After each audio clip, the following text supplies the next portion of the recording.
Mwiriwe neza bakunzi ba Gorilla TV HF, tukaba uyu ari umwanya tugiye kubagezaho amakuru, akaba ari amakuru akomeje gucicikana ku mbuga nkoranyambaga, ku maradiyo ndetse n'amateleviziyo, akaba ari amakuru ashyushye. Ni amakuru ari kubera muri Leta Zunze Ubumwe za Amerika, aho uwari Perezida Donald Trump ari guhabwa amahirwe makeya n'uwo bahanganye Joe Biden, akaba ari mu mashyaka abiri ahanganye akomeye, abademokrate bahagarariwe na Joe Biden, abarepublike bahagarariwe na Donald Trump. Ariko bikaba bivugwa ko Donald Trump yaba yaritwaye nabi ku butegetsi, aho yagaragaje irondaruhu, kandi tuzi ko Amerika ituwe n'abazungu ndetse n'abirabura. Hakaba hari na bamwe mu basitari bagiye batavuga rumwe ku iki kibazo cy'irondaruhu b'abirabura, ariko Donald Trump akaba atari we mu perezida wa mbere wa Amerika waba ayoboye manda ya mbere, iya kabiri akayitsindwa bitewe n'impamvu yo gusuzugura abagore. Akaba yaranasuzuguye icyorezo cya COVID-19 giterwa na virusi ya corona, kandi ku ngoma ya Donald Trump hakaba harabaye imyigaragambyo ishingiye ku irondaruhu kubera iyicwa ry'umugabo George Floyd. Ubu Joe Biden akaba ari we watsindiye kwicara mu nzu y'umweru iri i Washington DC, cyangwa se White House. Aya matora akaba yarahanzwe amaso n'isi yose, ibinyamakuru by'ubwoko bwose byo ku isi hose bitegereje ibiyavamo. Wakwibaza impamvu ibindi bihugu bigira amatora ariko ntagire ingufu ku isi nk'izo twabonye kuri iki gihugu cy'igihangange ku isi.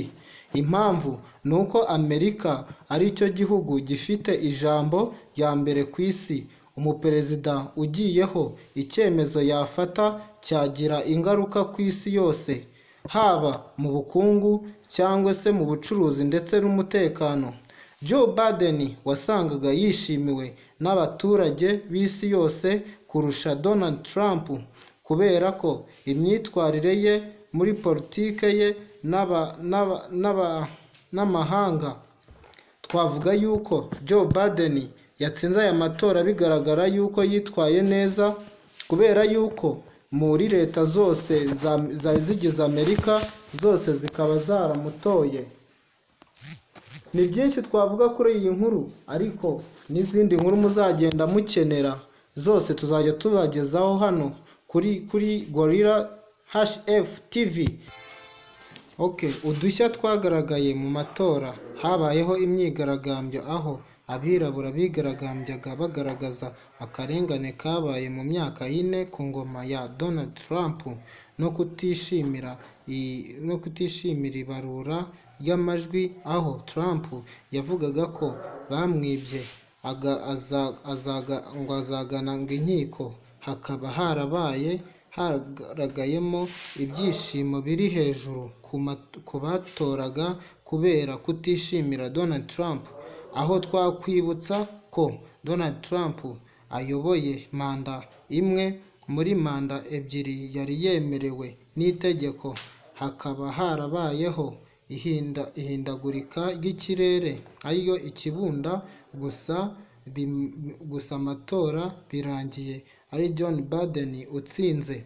Wifuza kuzajya ukurikira amakuru yacu, wakanda subscribe, share na comment kuri Gorilla HF TV, ubundi ukazajya ubona inkuru zirambuye ndetse n'inkuru zishimishije, komedi, imyidagaduro ndetse na gospel. Byose wazajya ubisanga kuri iyi channel ya Gorilla HF TV. Murakoze, murakarama.